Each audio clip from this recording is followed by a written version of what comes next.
Assalamualaikum warahmatullahi wabarakatuh. Bagaimana kabar kalian semuanya? Baik? Alhamdulillah baik semuanya ya. Bagaimana, apakah hadir semuanya? Hadir semuanya ya? Oke, baik. Alhamdulillah kita bisa bertemu pada pertemuan kali ini.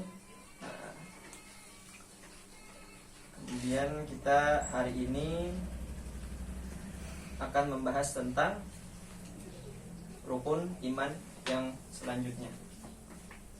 Kemarin kita sudah membahas tentang rukun iman, tentang iman kepada Allah Subhanahu wa taala, kemudian iman kepada malaikatnya, kemudian iman kepada kitab-kitabnya, kemudian langsung kita memasuki materi tentang apa? Iman kepada rasul-rasulnya. Nah, sebelum kita mempelajarinya, buka halaman 77 mengenai pengertian tentang rasul. Nah, rasul menurut bahasa adalah utusan. Nah, sedangkan menurut istilah, rasul adalah seorang lelaki yang terpilih untuk menerima wahyu dari Allah dan ditugaskan untuk menyampaikan risalah kepada manusia. Nah, jadi rasul ini adalah seorang nabi ya. Nah, bedanya rasul dengan nabi adalah seorang laki yang menerima wahyu dari Allah, namun tidak ditugaskan untuk menyampaikan risalah tersebut. Nah, di sini rasul adalah orang yang ditugaskan untuk menyampaikan risalah kepada manusia. Nah, jadi rasul sudah pasti nabi, namun nabi tidak pasti rasul. Nah, kemudian buka halaman 79, yaitu sifat-sifat bagi rasul-rasul Allah. Nah, sifat-sifat rasul bagi Allah. Sifat rasul Allah. Nah, yang pertama sifat bagi rasul Allah, yang pertama adalah sifat wajib. Nah, kemudian yang kedua sifat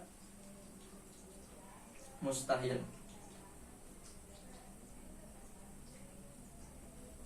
Yang ketiga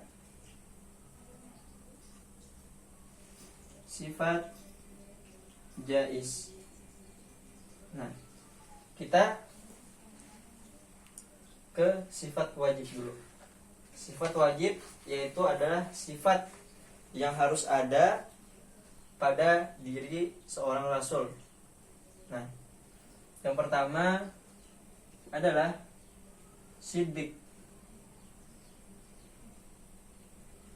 Tahu artinya jujur. Yang kedua adalah sifat amanah. Amanah artinya dipercaya. Yang ketiga adalah sifat tabligh, menyampaikan. Tabligh, menyampaikan.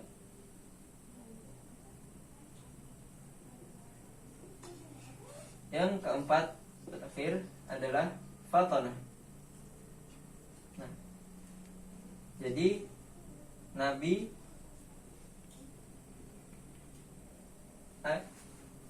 rasul harus memiliki sifat jujur, dapat dipercaya, tabligh, dan cerdas. Nah, apabila seorang rasul atau misalnya orang mengaku-ngaku rasul, apakah ada di sini Kalau tidak ada, maka itu dapat diragukan. Dan juga tentunya Rasul tidak ada lagi setelah Nabi Muhammad SAW. Maka itu adalah Nabi palsu. Nah, kemudian sifat mustahil. Nah, sifat mustahil ini lawanan dari sifat wajib.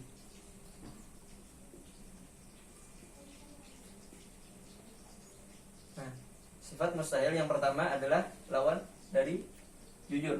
Misalnya bohong. Nah, jadi seorang rasul tidak mungkin berbohong. Kemudian lawanan dari amanah adalah khianah. Kemudian tabligh, menyampaikan, menyembunyikan.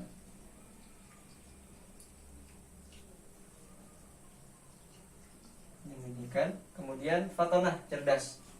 Lawanannya adalah baladah. Baladah artinya bodoh. Nah, ini adalah sifat mustahil bagi Rasul Allah Subhanahu wa taala. Nah, tentunya Rasul Allah adalah manusia pilihan. Maka para rasul Allah tidak mungkin mempunyai sifat mustahil sebagaimana manusia biasa. Nah, yakni sifat mustahil yang 4 tadi.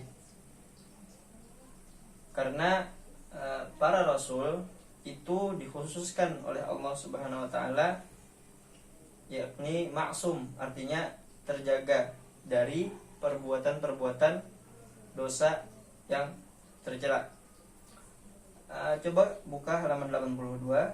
Allah Ta'ala berfirman dalam Al-Qur'annya, surah Al-Fatah ayat 2. Ini liyaghfira lakallahu ma taqaddama min dzambika wa ma ta'akhkhar. Yang artinya supaya Allah memberi ampunan kepadamu terhadap dosa yang telah lalu dan yang akan datang. Jadi para rasul itu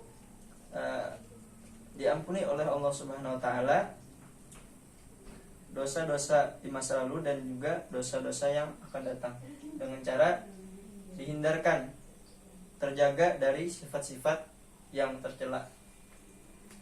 Kemudian sifat yang terakhir yaitu sifat jaiz bagi Rasul-Rasul Allah. Nah, jadi sifat jaiz artinya sifat yang harus saja, yakni sifat-sifat kemanusiaan. Misal makan, minum, tidur, istirahat, sakit, ataupun juga berusaha, berniaga. Nah, itulah sifat jaiz bagi Rasul.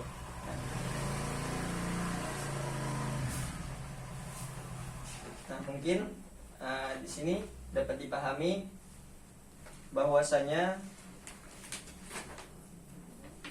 Rasul-Rasul itu adalah utusan Allah Subhanahu wa taala, dan Rasul mempunyai sifat-sifat wajib, mustahil, dan sifat jaiz. Nah, mungkin sampai di sini pertemuan kita. Untuk pertemuan yang akan datang, Bapak akan memberikan tugas berupa kalian mencari dalil-dalil di dalam Al-Quran tentang sifat-sifat Rasul Allah Subhanahu wa taala. Nah, mungkin itu saja yang dapat kita pelajari hari ini. Mudah-mudahan bermanfaat. Assalamualaikum warahmatullahi wabarakatuh.